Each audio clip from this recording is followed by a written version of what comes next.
right now on 5 on your side at 10. A shakeup in school leadership. The timing couldn't be worse. What's in store for St. Louis Public Schools now that the superintendent is out?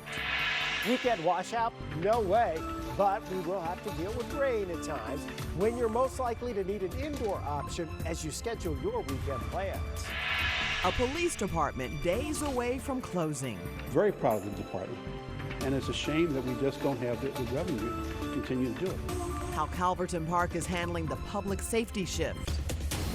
Good evening, everyone. I'm Kelly Jackson. In less than a week, the Calverton Park Police Department will no longer be existing. Hours ago, the Board of Aldermen approved a contract to allow the Florissant Police Department to take over the Small Communities Police Department. In a story you will only see on 5 on your side, Robert Townsend takes us to North County with details on what led to this decision.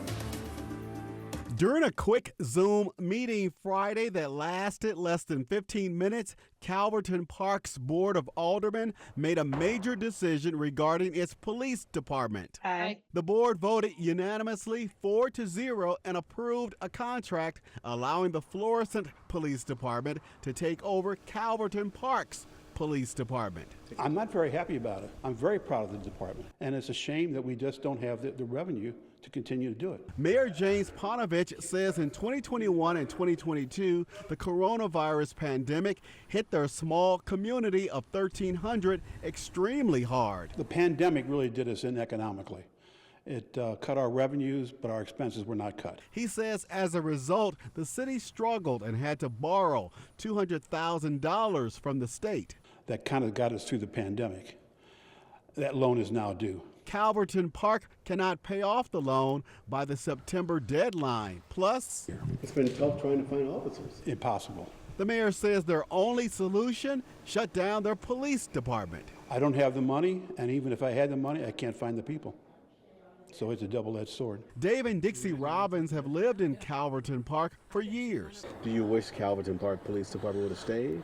Yeah, but I realized the money constraint, it couldn't happen. I think it's okay. I lived in Florissant, and I was always pleased with the Florissant Police Department. A total of 8 employees work for the city of Calverton Park. 4 police officers, interim police chief Sean Gibbons, 1 city clerk, and 2 court clerks. Currently, the starting salary for a Calverton Park police officer is about $38,000. All of them that apply will be seriously considered for full-time positions, yes. That's what the mayor and the chief of police have promised us. At 11:59 on July 31st, this sign you see at the Calverton Police Department will come down, and on August 1st, Florissant Police will officially take over here. Robert Townsend, 5 on your side. New details tonight in a story we have been following all day. The superintendent of St. Louis Public Schools is now on temporary leave. The abrupt decision coming just weeks before the start of the school year. 5 on your side's Brent Solomon has details and reaction from a concerned parent. I have 3, 17, 16, and 14. And, oh, Jesus, Lord, I don't even want to say this, but all of them will be in high school in August. Dejanelle Freeman is what you call an involved parent, especially when it comes to her children's education. When I go to the school, everybody knows me. I think it's important for you to show up, for them to see your face. I've noticed over the years that the children who don't have visible parents kind of fall by the wayside. It's why she was surprised to learn the superintendent of St. Louis Public Schools is suddenly out, less than a year after being on the job. The district confirming Dr. Keisha Scarlett is on temporary leave. Sources say there are concerns over how the district is spending its money. The timing couldn't be worse. School starts in a month. Kind of off-putting. I would really like to know the reason behind it, actually, because then maybe I could understand it a little bit better. As soon as we learned the news, we met with the local teachers union. Our phones have been lit up in text and phone calls, but you know, we're limited to what we can say. Everybody has a right to due process, and we don't think there should be any rush to judgment.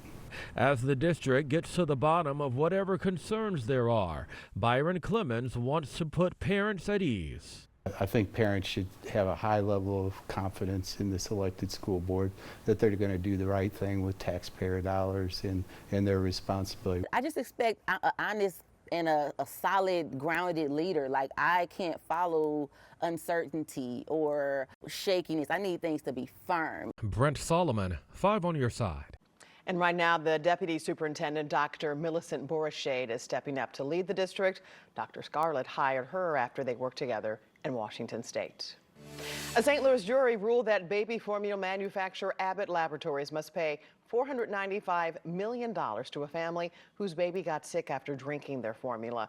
This is only the second trial of its kind in the country.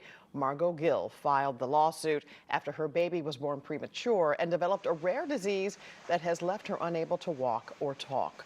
That lawsuit claimed Abbott knew the risk of developing the disease in premature babies but failed to warn parents. Abbott says it strongly disagrees with the verdict, and they believe no one is to blame for the baby's condition. Today, Sonia Massey's family learned more about her death weeks after she was killed in her Springfield home. New autopsy reports say Massey died after being shot in the head from above at a downward trajectory by now former Deputy Sean Gray. She was on the ground after saying she was sorry and ducked behind her kitchen counter. I heard the first 2 shots in the video, that those shots didn't hit her. It's like he reached around to purposely hit her, and that's the hurtful part. I feel like if he felt he made a mistake, that 3rd shot wouldn't have went off, the one that took her eye. Many communities across the country plan to rally on Sunday honoring Massey's memory, including one here in St. Louis. Tonight, we're tackling a problem that has frustrated drivers across Missouri for years: expired license plates. Our senior investigative reporter, Paula Fasson, takes us for a ride with the Missouri State Highway Patrol for an up-close look at the problem. She reveals how widespread it is, the risks it poses to public safety, and what lawmakers are doing to address it. When it comes to remembering to renew your license plate, some have helpful reminders. My mom told me. Others have the force of habit. I've been driving 50 years. Yet drive on any Missouri road, and it's no secret that expired license plates represent a big problem. They're against the law. 270 is a huge corridor. We took a ride with Dallas Thompson of the Missouri State Highway Patrol to see just how big of a problem it really is. Clearly a violation there. It's a blue sticker, it's a 22 sticker. It didn't take long to find cars with expired plates. Some expired last month, others years ago. We also found people driving around with expired temporary tags. In general, they should only be used for up to 30 days in Missouri. It's not a new problem. But now, he says drivers are more frustrated than ever. They're complaining to us and sending in pictures to us. Last year, the Missouri State Highway Patrol issued over 16,000 tickets and nearly 40,000 warnings for unregistered vehicles. Turns out, that impacts everyone on the road. If you find yourself in an accident with an unregistered car, chances are it's also uninsured. Thompson tells the I-Team that means repair costs fall back on you and your insurance. Premiums may spike. Expired plates also mean the state is missing out on funding for critical projects, like improving our roads. In the past 3.5 years, expired temp tags have cost the state nearly $145 million. Thompson is hoping a new law may be a solution. Starting in 2026, you'll need to pay sales tax up front when buying a car. Overdue sales tax payments are common culprits of expired temporary tags. For drivers like Kathy Lammers, stricter enforcement can't come soon enough. And I'm thinking, people, you're supposed to do the right thing. What's your message to drivers? But just be planning, I know I'm going to pay X amount of dollars for my vehicle. I also going to have X amount of dollars for my sales tax and to buy the license and title. A way to make sure cars on the road are safe to be there. For the I-Team, Paula Vassan, 5 on your side. If you have a tip for Paula, leave a message to the number 314-444-5231. You can also email her directly at pfassan@ksdk.com. All calls and correspondence will be kept confidential.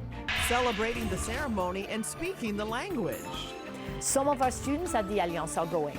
We take you to an area French school for their watch party.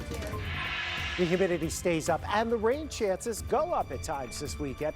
The weather impact forecast timing out the best chance of rain and when it arrives in your area in 7 minutes.